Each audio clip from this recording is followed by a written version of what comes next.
training, and I've called it Training, a Part of Life. Because as you all know from the last webinar, you know how passionate I am about exercise in general, like we just don't do enough of it, but also actually targeting the type of exercise you're doing to the goals that you want.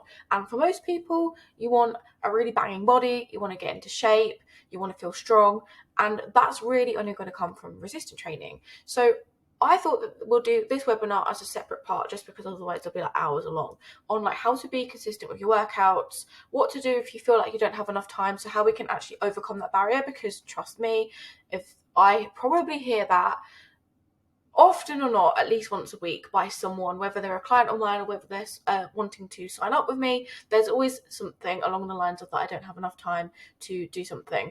And half the time it's an excuse, and use that as like, look at that as like an empowering thing, because it means that we can give you a solution so that you can actually train and get where you want to be. I'm just going to do a little bit more touching on science behind building muscle, nothing too technical. We've kind of covered it, but the reason why I want to explain it is because it will explain why you need to eat more. A lot of people, when they try to lose weight and they've recognized, okay, yeah, I need to lose weight, but I also need to build muscle, they still try to put their calories down really, really low, which is just really counterproductive for building muscle. So I'm going to explain why we shouldn't do that. And then a little bit more about the technical stuff on resistant training, which you can skip if you don't find that interesting. I do. I'm a person that likes to understand why, and then I just perform better that way. And then for a lot of people, gym anxiety. Now, even if you're like, I'm never going to go to the gym, I'm just going to go stick to my home workouts, I really want you to watch this, because gym anxiety, I'm going to give you like practical things on what you can do so that everyone get themselves to the gym. Because if I had it my way, I would have all my girls training at the gym. I just think that for me, it's like my safe place. It's my girls' safe place. It's really, it's a lot easier to get stronger. It's where the magic happens. That's not to say though, I know that it's not for everyone. You will still get incredible results by doing home workouts, but in my opinion, gym is just OP. So, how to be consistent with training. So, you need to find a routine and stick to it. For most people, that is where the buck is going to happen. Buck is going to happen? That doesn't make sense. I'm not sure where I'm trying to go with that one. Basically, that's where the magic will happen, is when you find a routine. We are, as human beings, we love comfort, we love routine, we love schedule. And if you can get that, that's why I always say, when someone joins my program, they want to sign up and they're like, I work a 9 to 5 and I'm off, and I'm like, oh my god, we can use this to your advantage, because it means you've already got that structure Monday to Friday, so it's a lot easier to manipulate things, rather than like a shift worker or someone that works in retail. When you don't know where and when, that can be a lot harder, but there is solutions to both of those, so don't worry. So I want you, non-negotiable, I didn't mean that, I meant non-negotiable. Whether you work shift work, night work, police work, whatever, I want you to have the mindset of that this is my non-negotiable. I will get my free training sessions in per week. If you want to do more, great, but aim for free, because I'm doing this for me and I'm doing this towards my goals. And then the beautiful thing is when you resistant train and you've got the banging body that you want, you found the empowerment behind resistant training. Like you it's what you do for you, it's your outlet. It's, for me, like, it helps my anxiety, which I've touched on last week. It's what makes you stronger. It gives you performance-based goals. And then when you actually realize that you're doing this for you, and it's a lot more than just like being in good shape, you will make that your non-negotiable. Like, you brush your teeth because you don't want like shitty teeth, right? So, bad example, but I think you know what I mean. So you should make this as your free training sessions, and treat free training sessions for 7 days is not a lot. We just need to find a way to navigate through that.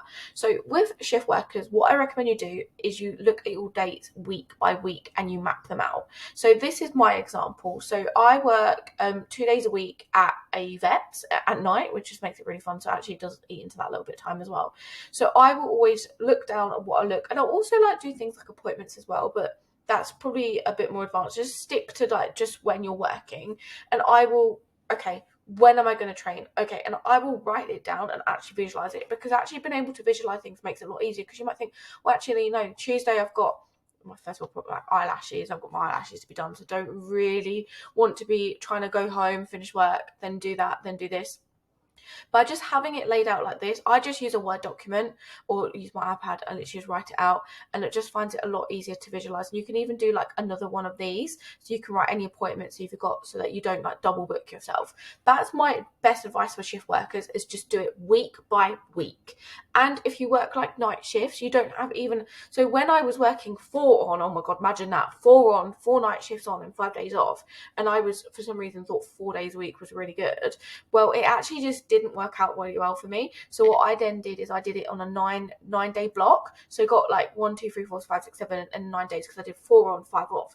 And actually I just tried to get 4 workouts in every 9 days, and that worked out really well for me as well. It was a little bit more tricky on the mind to try to plan that out, because it wasn't like week by week, but for training it just made it a lot easier. So I just rotated my training block every 9 days. So that's something that you guys can do as well. If there's any shift workers are watching this, that's what I would recommend. And if you are working with me one-to-one, then utilize me, use me, message me, and we can come up with a plan. That is definitely the advantage of one-to-one coaching, is that I help you get to where you want to be.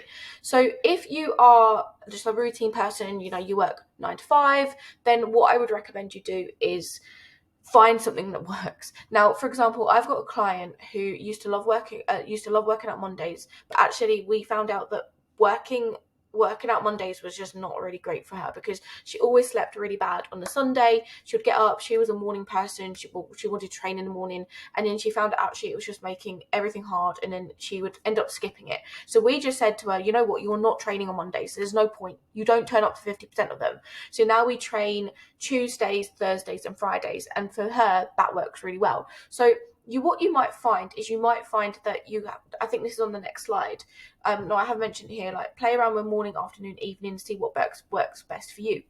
Find out. It will take time. It'll probably take a good month. Alternate things. Train in the evening, train on a Saturday, train on a Thursday. Just all I ask you to do is just actually write down and reflect on it, because that's one of the things that we're not very good at as humans. We're not very good at self-awareness. Like, we'll have, like, if you think your brain is made of something like 50,000 subconscious thoughts or something ridiculous in your head, and it's so easy to say, oh yeah, I'm going to see whether I work well on a Friday, but not actually reflecting on it. So I would say, if you're really thinking, okay, I'm going to dive down on what days and what mornings and evenings or whatever works for me, just every day just say, okay, this worked, this didn't, this worked, this didn't, until you find your rhythm.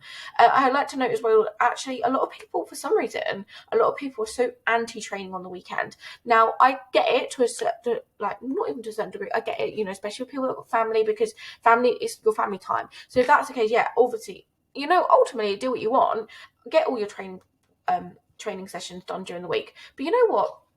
I always say to people, like, what else are you going to be doing on a Saturday and Sunday? Now, I always like to say, so this is just me, I always say have Sundays, although it's not really working since I've really, like, upped the business with BexiFit. But anyway, most of the time I really like to just have Sunday as a relaxing, like, you know what, I'm not doing anything, I might get my steps in, might do a bit of meal prep, but I am not doing anything. This is my time with me and my husband.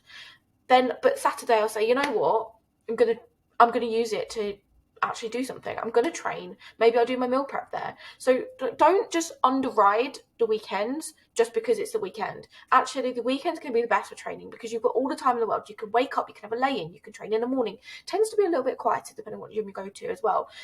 Top tip, go when the football's on, because most people are there watching football. Little tip for you. So yeah, just play around with it. I said training and fitting times around meal time. So this is sort of similar as well, like finding what works for you morning or evenings. Like, I'm just going to go through this. So it is harder in a calorie deficit with less food, because you've got less food to play around with. So it means that when you're training, you've got to be really meticulous on where you're going. Now, again, the only way you're going to get through this is just by trialing and error, trialing what works, trialing what doesn't work. And at the end of the day, if you trial something and you're really hungry, just eat, and then just use it as a reflection. Like, don't, for example, say you're like, okay, I'm going to train in the morning, I'm going to have my breakfast, I'm going to train I'm going to train, and then I'm going to have my lunch a little while later, but you wake up, but you're so starving afterwards. Don't try play and not eat, just eat and just say, okay, draw a line on it. So if you're training in the morning, I'm like putting my finger onto things, but you can't actually see what I'm doing. If you're training in the morning, I want you to train, so I would recommend either training fast and then breakfast after. So wake up, don't eat, train. That would work for someone who doesn't wake up starving. What you could do as well is have a little something to eat the night before. That could really help. Or you might have a small snack, probably carb-based, to fuel your workout, and then breakfast after. That's something I used to do. I used to have 2 rice cakes. Rice cakes, you're like looking at 27 calories, put a little bit of jam on them. So it was like a 70-calorie snack. It was just something to line my belly, give me a little bit of something to go for, and then I could fuel my workout. Or you could have your breakfast, train, and then eat 2 hours later. There's no wrong or right, but if you are wanting to train in the morning, I would use those 3 scenarios and try what one works for you. If you're training in the afternoon, this is my preferred method. I always say, if you've got, so me and a couple of my girls are 1-to-1, we train in the afternoon because we have the luxuries of either working from home or working for ourselves. The great thing about training in the afternoon is it doesn't disrupt your eating habits, because you can eat your breakfast and then 2 hours later train, and then by the time you're having your lunch, you would have had your lunch anyway. I find that lunch as well, like, it just breaks up the day. It tends to be less quiet if you can try get the times right, because you get some people that will also do the same thing as you. So for me, it just works really, really well. So yeah, I tend to eat breakfast, train, and then I'll eat lunch just as normal. If you train at night, these are your options: is either train after dinner train after dinner and have a small snack after. So you might have your main meal, and then you might have something small like a yogurt bowl or oat bowl afterwards. The only thing I would say that is you just need to be careful around dinner, because don't do what I do and like have the most vegetable fiber rich food, and then you're like this and you're trying to like just do a bloody dumbbell press and it's like and you feel like sick. Don't do that. So make sure that it's like really easy digestion.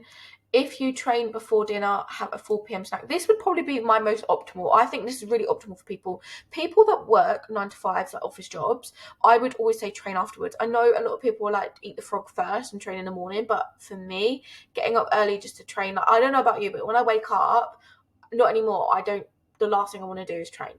This is the last thing I want to do. So I always think train after dinner. Like, you finish work, have a snack around 4 p.m. or whenever you finish work, have your snack, then train, and then have your dinner afterwards. If you are doing that route, just make sure the dinners are easy to meal prep and made, because if you're anything like me, you come home and you're bloody starving and you're trying to make your meal prep, but the bag of cheese is there and all you want to do is eat the cheese, or the cereal box is there and you start munching on it. Don't do that. So just make sure that something is nice and simple for you to make when you get home. I do recommend just spending a month playing around with it and reflecting on how each day works. So the classic, I don't have any time to train. So I'm going to be brutal with you. If you work, so I'm obviously assuming that like you don't have dependents, you don't have children. If you have children, I get it. I don't have children myself, but I know it's completely different kettle of fish, okay? I would say if you have children, you have 2, or you're a carer, or you have reliabilities, then I would say you've got 2 options. You either stick to your home workouts and fit them in where possible. I know some people fit it in when their kids watching TV, when their kids at play school. The advantage of home workouts is you don't have to travel, so you do save more time. So I would say fit it in where possible. Your next choice is find a gym close. And try to adapt the mindset of like, it's me time, which again, I know it's not easy because you might not physically have that time, but if your children are a bit older and they are going to preschool, I get it as well. Like, you're going to be worrying about like trying to clean the house, trying to do dinners and stuff. So trust me, it's not easy, but I would always try to have that mindset of like, it's me time. Like, I always say that if I can't make myself happy, I can't make other people happy. And for me, if I can't work out, if I go like 2 weeks without working out, I am not a very nice person, because it's for me, it's like out there. So you could try to do that. For most of you, you don't have any dependents and you work a 9 to 5. Like, let's be real, okay? You work 9 to 5, you wake up at 7:30, you potter around and you travel 30 minutes. So you in the morning, okay, that's all done. That's like an hour and a half, and then you've got your 8-hour shift, okay? You leave the office at 5:15 and being generous, because 15 minutes you like flap around and stuff, saying goodbye. And then you drive home again, which is another 30 minutes. So that takes you to 6 o'clock, okay? You get home, you have a cup of tea, you cook your dinner. So, okay, then at 7 o'clock, you're done. And then you go to bed at 11. And most people don't even go to bed at 11. Okay, so you're spending 7 to 11 sitting on the sofa, watching TV, doing basically fuck all, okay? I know that sounds really horrible, but it's what most people do.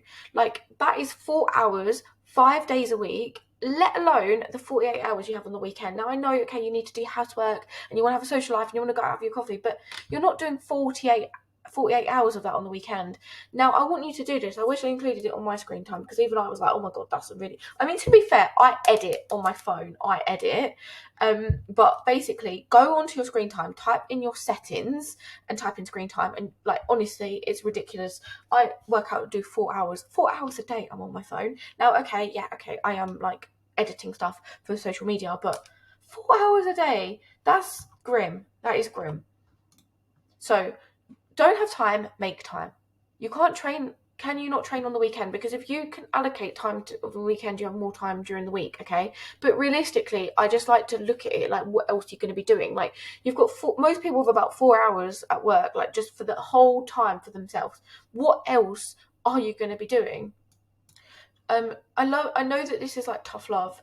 I'm not going to turn around and say that everyone's got the same 24 hours in a day, because I mean that ruffles some feathers, and it is different for everyone. But what I am trying to say is that most people, is like the fact that they will prioritize other things. Now, for some people that might be that they get their eyelashes done, they get their hair done. Yeah, okay, it means that you don't have as much time to do something, but you are prioritizing that. So can't you find a way to prioritize yourself? Like I go on about, like, if you can't make other people happy unless you make yourself happy. Google Calendar and Apple Calendar are like going to be your best friends. If you struggle with finding time, use these apps to time block, okay? Time blocking in 15-minute intervals is like the best thing you can do. I'm a Apple Calendar kind of person. But Google Calendar, I don't know, Google Calendar's alright. I just don't find it as effective. But anyway, I know most people swear by Google Calendar, and it's universal as well. So even if you don't have an Apple phone, and just spend the time going literal. Like, it takes 15 minutes to travel here, 45 minutes working out, 15 minutes back, and time block that. Time block it as if it was a meeting. You wouldn't debug. Really good at the English language today. You wouldn't just like boycott a meeting, would you? So why would you boycott a training meeting with yourself? So I would put it onto Google Calendar, send a reminder, and there you go. You have no excuse then. So how muscle build? I'm going to just go over this like really vaguely, because we kind of just explained it last week. But basically, you need to create a stimuli to build muscle. So idea is like you resistant train, you create stimulus, your muscles like, oh, this is going on. If you train hard enough, you're going to tear the muscle fibers. Now, to repair it, to build the muscle, your muscle needs to like basically your muscle's like, oh, I want to be better, so that doesn't really happen again. So it tries to build it bigger and better. The way that it does this is in two ways: through rest and repair. Now, it will do rest based on your active rest days, so that's why actually having time away from the gym is really important. Whether you train in multiple intervals, having like muscle groups, is really important. And then eating, because actual eating repairs the muscles, and there's 3 components to this. Obviously, protein, you need to eat enough protein because your muscles are made of protein. But what a lot of people don't actually realize is that carbohydrates are really important as well. You need enough energy to lift. You also need enough energy for the healing process. When your body is in the healing process, where do you think it gets its energy from? It's going to get its energy from carbohydrates. So that is why actually eating enough carbs is really important as well.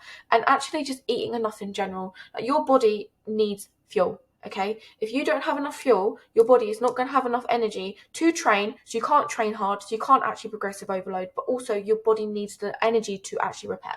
So the most optimal way to grow muscle is in a calorie surplus, genuinely recognise at around 10% above maintenance.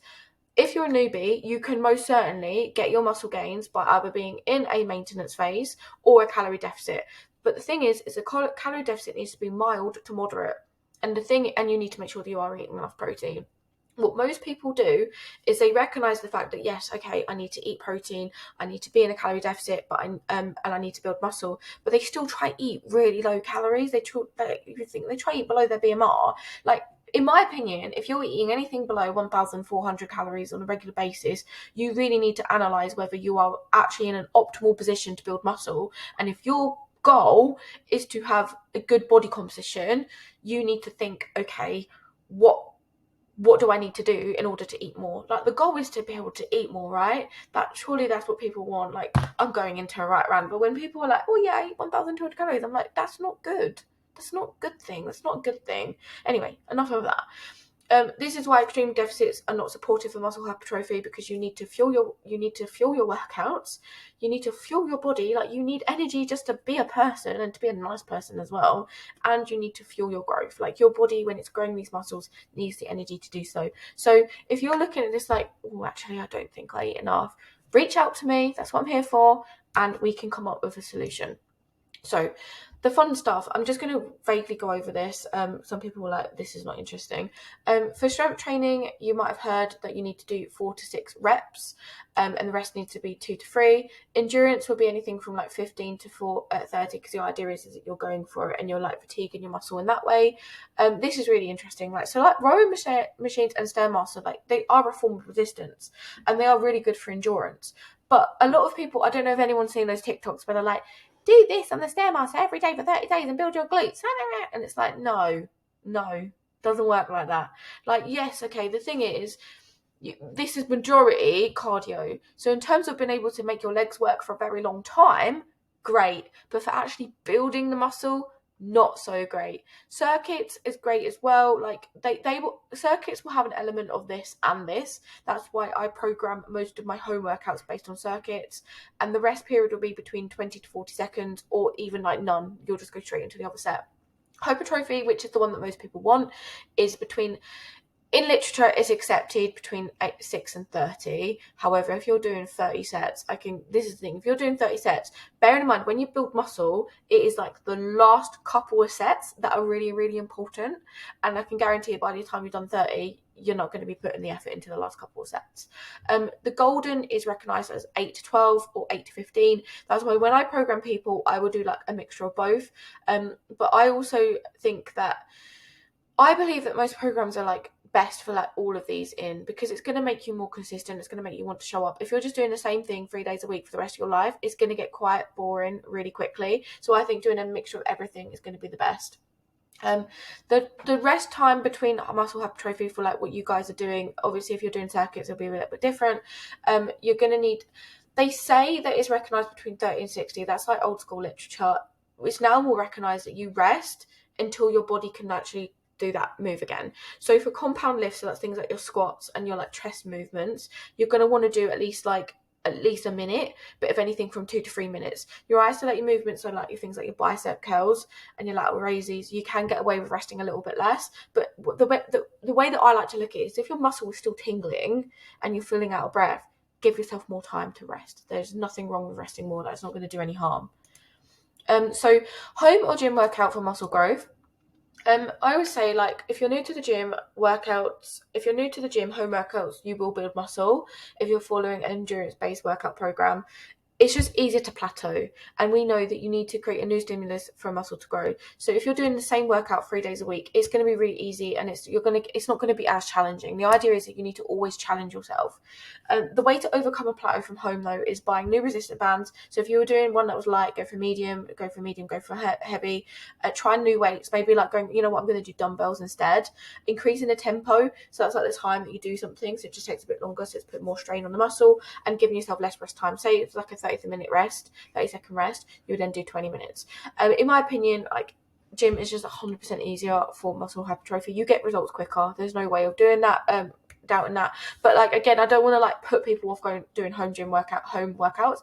At the end of the day, if it's the only way that you can do it, it's the only way that you can actually get something in, because you've got like 5 children, or you know, a really needy toddler, then obviously home workout is better than nothing, and you will still make progress. Just bear in mind though, the gym has more equipment.